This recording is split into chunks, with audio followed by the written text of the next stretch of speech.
everybody, it's Charlie from Daily Motor, and today we've got the sound system demo on the 2023 BMW 3 Series and its 16-speaker Harman Kardon audio system. This is going to be an in-depth review. We're going to take a look at how the infotainment system works, take a look at audio inputs, adjustments, controls, speaker locations, then we're going to head out on the road and listen to these sample tracks at 70 miles per hour, and I'll give you my thoughts at the end. Now, if you don't care about any of that stuff at the beginning and you just want to hear the music, click ahead in the video. We've got chapters to get you right to the tunes. And I recommend listening with headphones so you can hear exactly what I hear in the driver's seat. Before we get started, let's hop out and take a look at it. Now, I actually didn't have the car on, so let's see if that keeps it on here. Might shut off as we get out, but we can always turn it back on. This, if you haven't been able to tell yet, is the BMW M3, specifically the competition 50-year anniversary model here in Techno Violet Metallic. It's been a really fun car to have around, but this audio system review should mostly apply to all 3 series. Now, admittedly, there might be a little bit less sound deadening, might be a little bit more road noise when we're on the highway with the system, but all things considered, how it works and how it sounds here static will be the same. So if you do want to see more on this edition 50-year BMW M3, check the link in the description. So the car has shut itself off, so we'll spam on button there, and here we go. Now, we always do these tests with lossless, uncompressed WAV files on a USB stick plugged directly into the system, and high-quality Roland binaural microphones in both of my ears, giving you the most realistic audio system demo on YouTube. We also do the test with the sound settings set to their factory defaults, so let's take a look at those now. The new 3 Series for 2023 featuring iDrive 8. If you do want to see a more comprehensive breakdown on iDrive 8, check the link in the description. Chris did a great review on that system, but all we need to know is that we're in the media screen here. You can control it either with the touch screen or with the rotary knob. I like having both options. We're going to go over here to sound. Start off with Logic 7 Surround. This is Harman Kardon's patented surround sound mode. I'm not a big fan of it, but it does make the music sound quite a bit more hollow and quite a bit more around you. Let's go through surround intensity and toggle it off and on.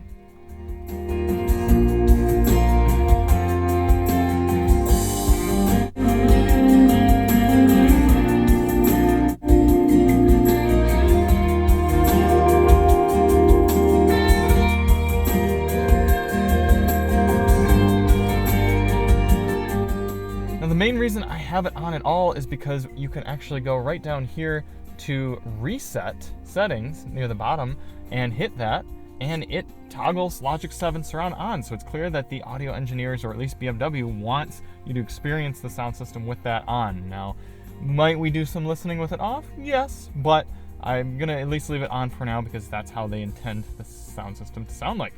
We're gonna go back to experience the sound here in a moment, but then you have adjustments for treble and bass. Let's go through those.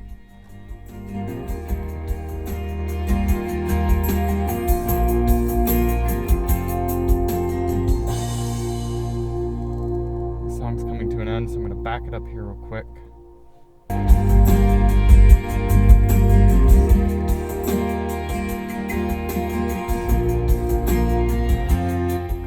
Now, typically, I'd complain that treble and bass are not nearly enough adjustments for a high-end audio system, but BMW and Harman Kardon do a great job by providing an equalizer right here, full 9-band equalizer.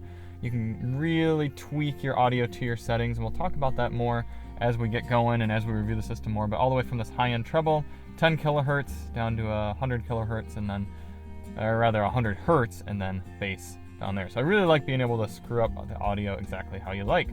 Then you have front, rear, left, right, fader, and balance. That's pretty standard, and that is it. Let's go back up here to experience the sound. This is a cool functionality that Harman Kardon has been providing lately.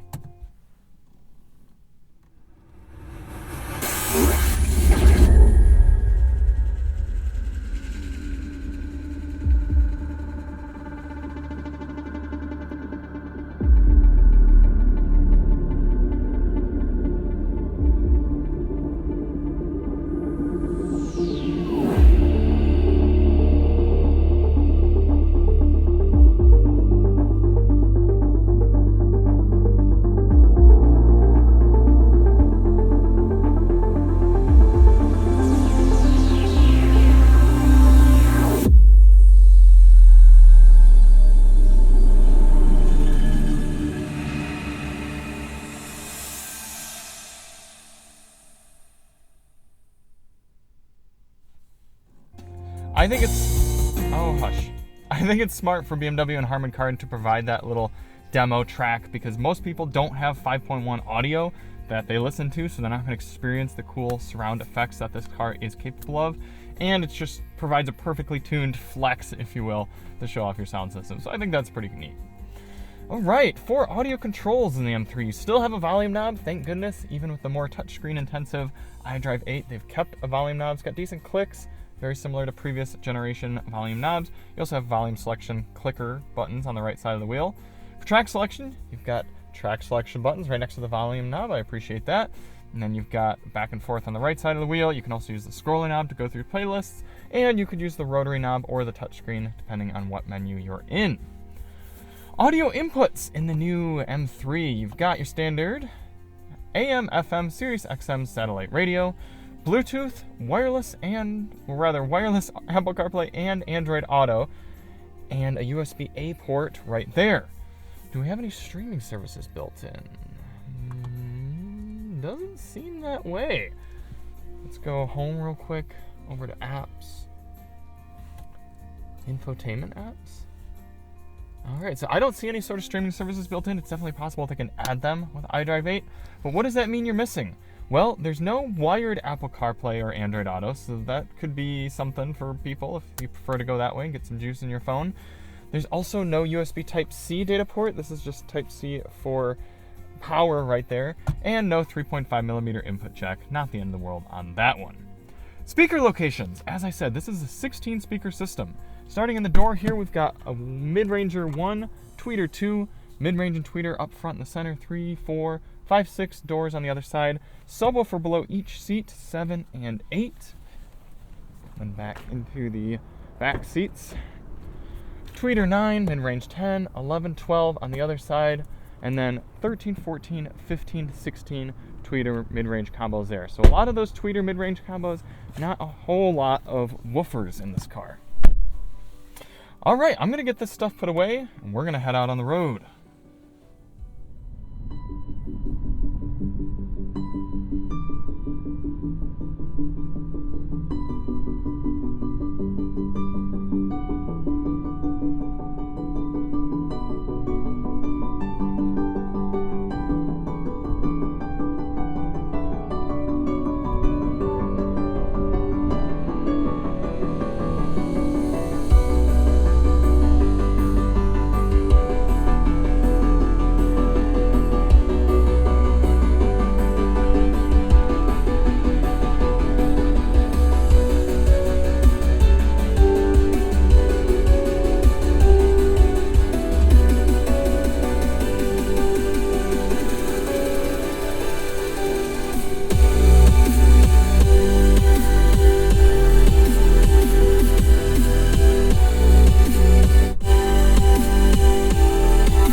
The awful sound quality of this generation's 3 and 4 series continues to absolutely stump me. I don't understand how BMW and Harman Kardon are still putting out the sound system the way this sounds. Especially because in the new BMW i4, that Harman Kardon sound system is one of the best systems I've ever heard. Not even just in a 3 Series or a 4 Series. No, one of the best sound systems on the market. Not the Bowers and Wilkins, the Harman Kardon. And yet you get into this 2023 BMW M3, and I don't know if the speakers are super cheap, the mid-rangers, or if it's the fact that we're running off so many tweeters and mid-rangers and no woofers, only these 2 subwoofers under the seat. It doesn't sound good. There's no power, there's no substance to the music. You're getting a lot of this hollow high end out of the tweeters and those mid-ranges right up here, but then nothing to carry you through the music. Let's restart this song real fast. I'm gonna talk you through it. When the guitar comes in here, the bass guitar, it's supposed to really come in with some punch in a good system. Instead, it's this high, hollow sound. And then when everything comes in, it should sound very full. There should be a heavy ba-da-dum-dum from the bass drum.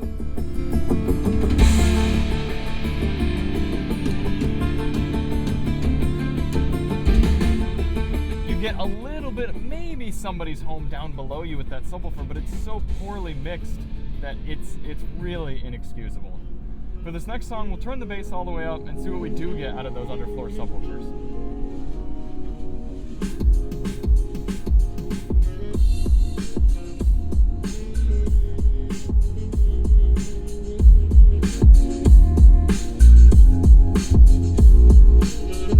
So when you do turn the bass all the way up, you get a decent amount of power. It doesn't sound bad, but it's definitely not the rumbly sort of bass you might expect from a trunk-mounted subwoofer.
Wrapping up my thoughts on the 16-speaker Harman Kardon here in the BMW 3 Series. BMW should be embarrassed to put this in the car. I really feel that way, and it's not because it's objectively speaking, compared to everything on the market, the worst thing I've ever heard. It's bad for what else this car is capable of. People come to expect a certain level of luxury from BMW, and it'd be one thing for this to sound like this if it were the base audio system unbranded. But to be putting 16 speakers in here and having it branded with Harman Kardon and Logic 7 and everything like that, and then having this poor of a sound performance, it's not good. It really isn't. Now, all that being said, the only saving grace for these systems is that you do have that 9-band equalizer, and you can somewhat fix the sound system with that. I've done it before in other BMWs. Go down here, you can kind of bring the bass up a little, actually I'll just come to a stop here in a moment. I'll show you guys what I prefer and what somewhat saves space for the system.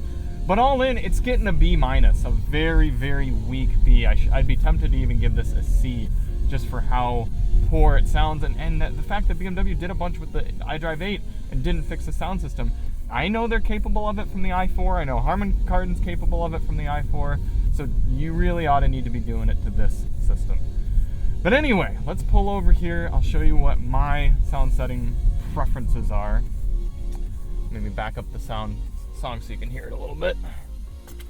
Let's go back. Breaking form for this video.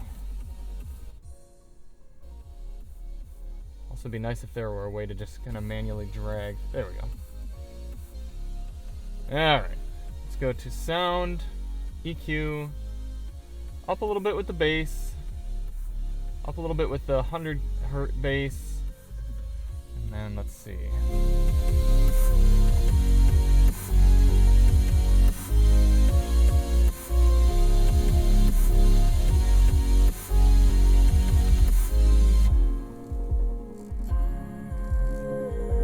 Down a little bit with the 500 hertz.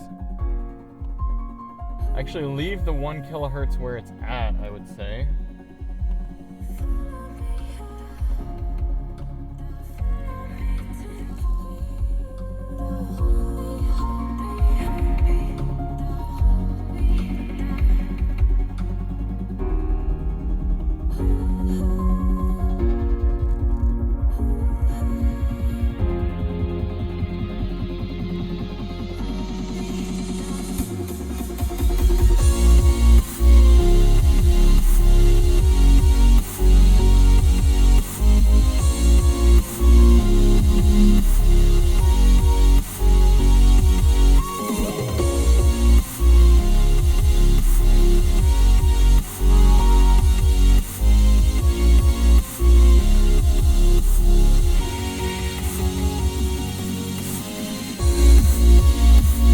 Back to track 5 now with this. And we're static now, so it's gonna be a little different than being on the road, but I'm just curious how it's gonna sound.